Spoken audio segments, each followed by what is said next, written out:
Muy buenos días, profesor y compañeros. Mi grupo se encuentra conformado por Lady Joana Clavijo, María Yesenia Castañeda, Diana Marcela Franco, Adriana Albeiro Bermúdez y quien les habla, Lina Marcela Gallego. El tema, el cual nos correspondió hablarles el día de hoy, es sobre la violencia en el trabajo. Entonces, primero que todo debemos saber qué es violencia en el trabajo. Entonces, encontramos que violencia en el lugar de trabajo es la amenaza o cualquier tipo de violencia ejercida en contra de uno o varios empleados o trabajadores. Esto se puede presentar o puede empezar primero con amenazas, con agresión verbal, luego puede pasar a agresiones físicas y por último llegar desgraciadamente a un homicidio. En cualquiera de este tipo de formas que se pueda manifestar la violencia en el trabajo es de suma preocupación, es de gran preocupación no solamente para los empleados, sino también para los empleadores, porque es algo de mucho cuidado, porque no sabemos en qué momento puede llegar a pasar de un punto a otro, de pasar de simplemente ser una amenaza de algo verbal a ya pasar a golpes o llegar a algo ya demasiado fatal como es un homicidio. Y eso puede ocurrir en cualquier momento y en cualquier parte del mundo, porque este problema es a nivel global. Bueno, muy buenas tardes para todos. Mi nombre es Adrián Bermúdez. Con respecto pues a la violencia en el trabajo, hay que tener en cuenta algo muy importante. ¿Quién es vulnerable? ¿Ya? Según OSHA, cada uno de 2 millones de trabajadores americanos, o sea, esto equivale a Estados Unidos, dice que son víctimas de violencia en el lugar de trabajo. Quiere decir que es una tasa nominal muy alta. ¿Ya?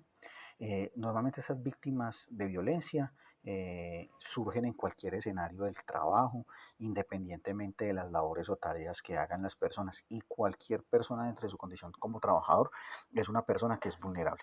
Hay unos trabajos específicos de unas labores propias que hacen que las personas sean un poco más vulnerables. Por ejemplo, aquellas personas que trabajan como cajeros en bancos o como cajeros en supermercados, que hacen atención al cliente y están expuestos directamente a quejas, peticiones y reclamos, a aquellos trabajadores que trabajan en transporte públicos o en aquellos grupos pequeños que trabajan tarde de la noche o que trabajan muy temprano. ¿Por qué? Por las condiciones ambientales y los factores de riesgos asociados al entorno de la calle, ¿no?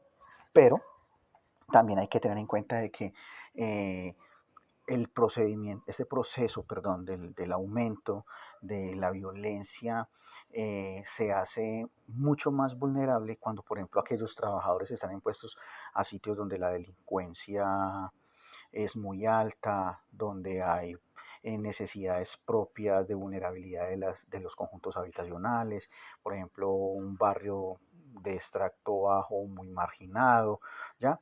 Y también pues en otros lugares como por ejemplo los hospitales donde los trabajadores de la salud pues están expuestos a la violencia no solo de las familias, sino por ejemplo en algunos lugares donde existe el pandillismo y ese tipo de cosas, ¿ya? Entonces, así como tenemos ese tipo de entornos donde son muy vulnerables por las condiciones en que trabajan, también tenemos condiciones que los hacen vulnerables o nos hacen vulnerables como trabajadores en ese entorno donde tengo problemas de violencia por mis compañeros, acoso laboral y quizás de pronto llegar hasta el punto de la agresión. Esto es todo. Muchas gracias. No se queje tanto, haga su trabajo. ¿Cuándo va a hacer algo bien? Es demasiado, pero necesito el dinero. Cada vez se parece más a Betty, bien fea. Estas son algunas causas de lo que es violencia laboral. Y por más pequeña que parezca, debemos de tener cero tolerancia ante estas situaciones. Mi nombre es Marcela Franco y le hablaré acerca de algunas consecuencias y cómo los empleados se pueden proteger ante estas situaciones. Las consecuencias que trae la violencia laboral no benefician ni a la organización ni al trabajador. Dentro de las consecuencias, pues vemos la disminución de productividad que no favorece a la empresa para nada. Vemos la depresión, el aislamiento, el ausentismo por enfermedad, mayor rotación de personal, ganas de dejar el trabajo, ganas de salirse, alto nivel de estrés, una actitud negativa, entre otros.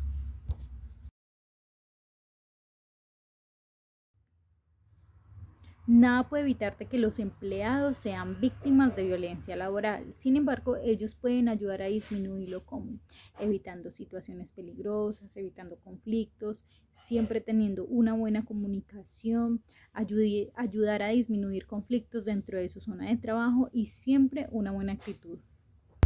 Recuerden que debemos de ser parte de la solución y no del problema. Muchas gracias. Buenas tardes, mi nombre es María Yesenia Castañeda y hoy les voy a hablar de la violencia laboral, cómo debe actuar el empleador o el empresario cuando se presente un caso de eso. Pues la idea es que primero que todo se lleve un registro de lo que está sucediendo en la empresa, para así poder determinar qué tipo de conducta se está presentando. Primero, pues la idea es que se lleve un tratamiento interno, si se puede hacer mediante el Comité de Convivencia Laboral. Para allí poder, pues, como llegar a una conciliación, determinar qué es lo que está sucediendo, escuchar la versión de ambas partes. En caso tal de que no se llegue a una conciliación, pues ya se iría a una instancia judicial para poder determinar quién tiene la razón y que esto ya lo decía un juez. Nosotros también podemos abordar desde la parte preventiva un programa de prevención de violencia laboral que se puede ejecutar mediante el sistema de seguridad y salud en el trabajo, para así poder evitar estos problemas en la organización y así evitar una sanción legal. Muchas gracias. Si en tu trabajo hay acoso, maltrato o agresión, por favor no te quedes callado. Quedarse callado hace parte de la impunidad. Denuncia.